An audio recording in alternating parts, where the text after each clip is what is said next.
So mga katrops, ayan. Ito na yung bago natin nakuha ng mga mulberry, no? Tapos binigyan ko rin yung kapatid ko. Kaya ko konti na lang. So kung magtaka kayo, asa na yung mga naunang nagdahon na, ayun, naka-plat na sila doon sa mismong lupa. Okay, so papakita ko sa inyo kung saan ko sila inilagay.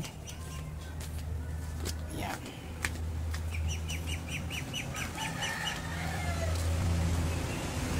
So ito yung kulungan natin. Ayan yung dalawang inahin dyan.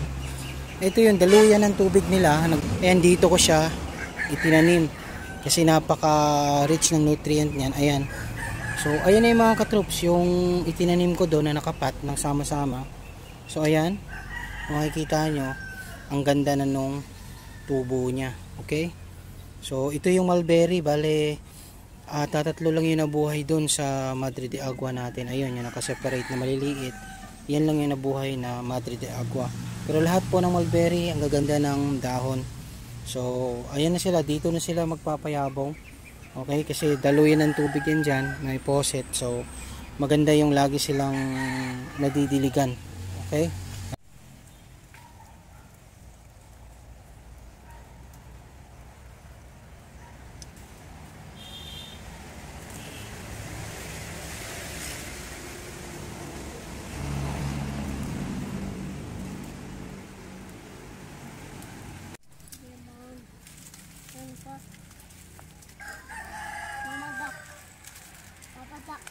Papadak. Bidok. bidok.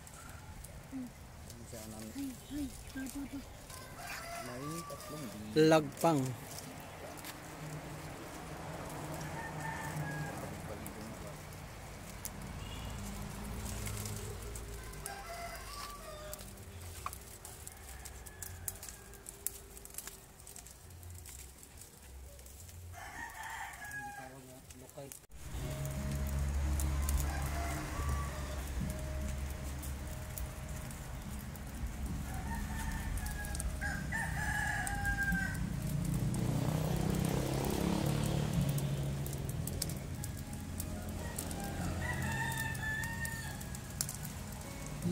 So yun ang mga katroops, pinapakuluan lang natin, no, para tanggal scum.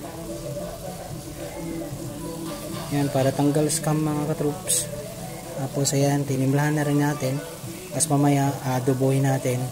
Tapos sagata. Okay, so adobo sagata ng ating pato. Okay, so ayan mga katroops. So ito na yung ginawa kong malaking pan, no. So kung mapapansin nyo, ayan, may tubig na, nilagyan ko na rin ng Azolla starter kit na galing rito. Ayan, tingnan nyo mga katroops, halos maukupan na niya. Okay, kung mapapansin nyo, ano ba yung, kung magtatanong ko ano ba yung mga nasa sako, yung mga nasa sako po, yan po yung lupa, tsaka supposed to be cow manure, kaso wala na tayong baka dyan sa likuran. Okay, ang ginawa ko na lang is yung manure ng ating inahing baboy.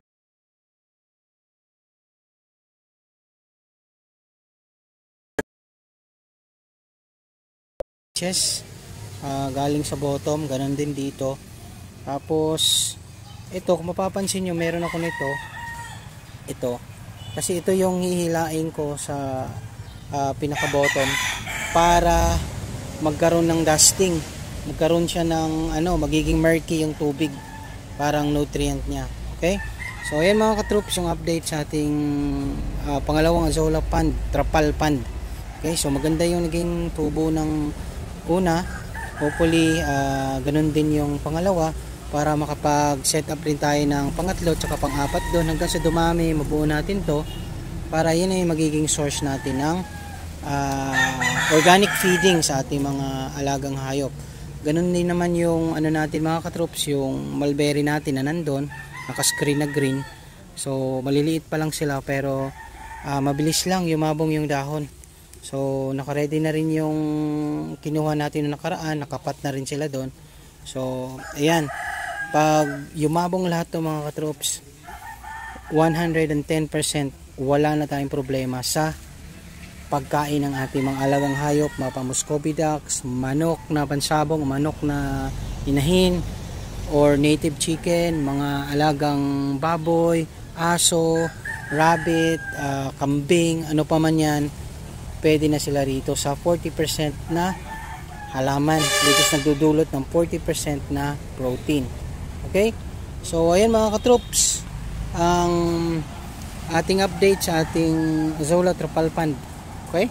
Huwag kayong bibitaw hanggang sa dulo ng video kasi magkakainan tayo mamaya mga katroops ng ating Muscovy, kasi nagkatay tayo ng Muscovy kasi meron tayong Muscovy na isang breeder na lalaki na Muscovy. So kinatay na natin para hindi sila mag-aagawan doon sa pinaka breeder natin kasi ilan lang yung female Muscovies natin eh. Okay, so ayan mga katroops, antabayanan nyo, nagkatay kami ng Muscovy duck adobo sa gata. Okay, ayan mga katroops, so nangitlog na po yung inahin natin na manok panabong. Okay, so meron na siyang 4 na itlog, pang-4 na araw din ngayon, so hindi pa siya naglilimlim. Ayan siya rito, umaali-aligid. Ito yung ating breeder. Okay, winning line po to, champion, kaya pinaparami natin. Ayun naman yung inahin natin. Okay, yun yung inahin na nangingitlog. Okay, so ito mga katroops, yung sinasabi ko na inahin natin. Ayan, pansin na pansin nyo naman sa baba, laylay na laylay yung pinakapitan kasi nangingitlog na siya pero hindi pa niya nililimliman. Ito yung breeder niya. Okay, so maganda kasi yung klase ng manok panabong natin, kaya meron kasing winning line to. Linyada niya ay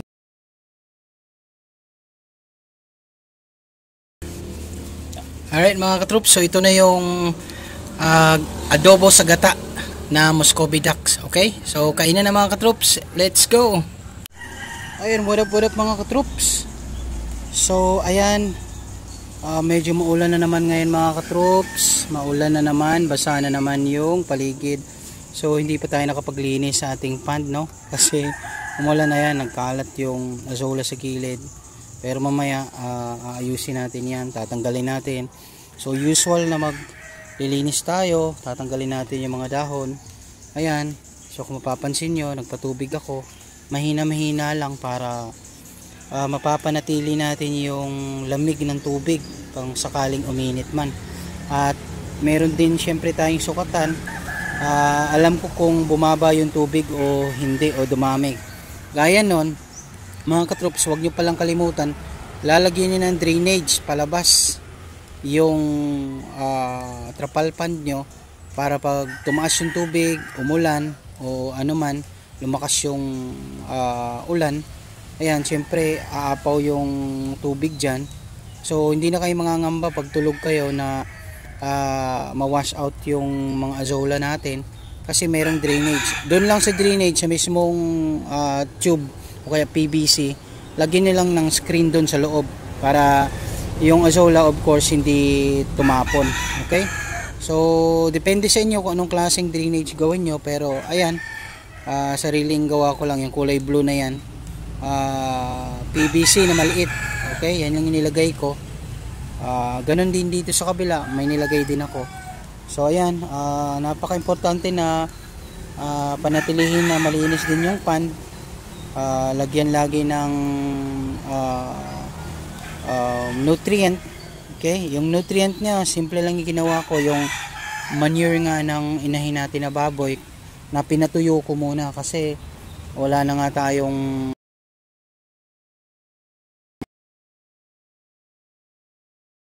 maganda naman yung naging resulta niya. Actually itong unang pond natin na kung mapapansin nyo sa mga unang videos ko, maliit, konti pa lang, kumbaga konti lang to. Ayan, ngayon mabubuo na niya yung isang pond na maliit. Okay, so pansin ko naman dumarami na rin siya mga katroops. I think nasa 5 to 6 days na. So ayun, dumarami na siya. Maya maya maglilinis ako rito. At ayan, huwag kakalimutan tubigan yung mga trapalpan natin para manatiling malamig yung tubig. Okay, lalo na pag mainit yung panahon. Alright mga katroops, so ito lang muna yung vlog ko for today. Ito yung update sa ating Azolla Trapalpan at yung pagkatay natin ng ating Muscovy duck. Okay, so hanggang sa susunod na uli, We are SKTV Buhay Probinsya. If you like our content, please do consider subscribing. Hit on the subscribe button and hit on the notification bell para updated kayo sa ginagawa namin mga katroops. Alright, so I'm out of here. Peace everybody. See ya. Ingat. Adios.